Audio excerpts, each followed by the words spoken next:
Before Jesus, I would say my life was characterized by a desperate pursuit for approval. I would mold my life, I would mold my image into what I thought other people wanted me to be. When I was a little boy, I had a lot of unanswered questions in me. Where do I fit in life and in my relationships in life? So there was a lot of wondering, a lot of speculation about, I guess, my purpose as I would describe it looking back now. So thankfully, I grew up in a home where I've always known and believed in Jesus. We attended church regularly on Sundays, but it was an old church. It was a very rule-driven church. So I didn't know Jesus the way that I have come to know Jesus. There was a key defining moment when I was about 16 years old. So I was in high school, and I had a friend who boldly made a decision that he wanted to become a Jesus follower.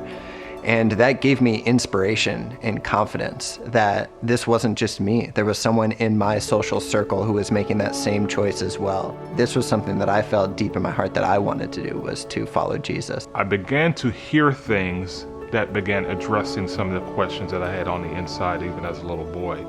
And at 10 years old, I told my mom, after a conversation in the car about me going to church and thinking that I was already a Christian, she said, well, honey, God doesn't have any grandchildren.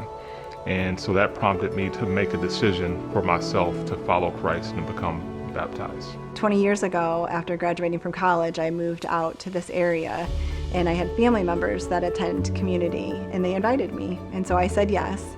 And I walked in, and I realized very much from the instant I walked in that this was a very different church. It was very clear that community's approach to knowing Jesus is rooted in an ability to have a personal relationship, me one-on-one, not directed from rules or regulations. It created opportunity for me to engage with him in my own personal way because he loves me personally.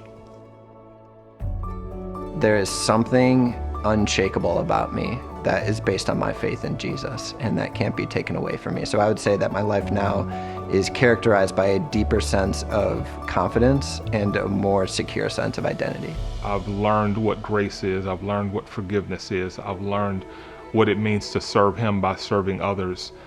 Even in my family, being a husband, being a father, I see those things as being directly connected to me following Christ, because I wouldn't be the father that I am, the husband that I am, without knowing how to follow Jesus. Every morning I wake up knowing that I'm unconditionally loved. And when Jesus was here, he left behind lots of things.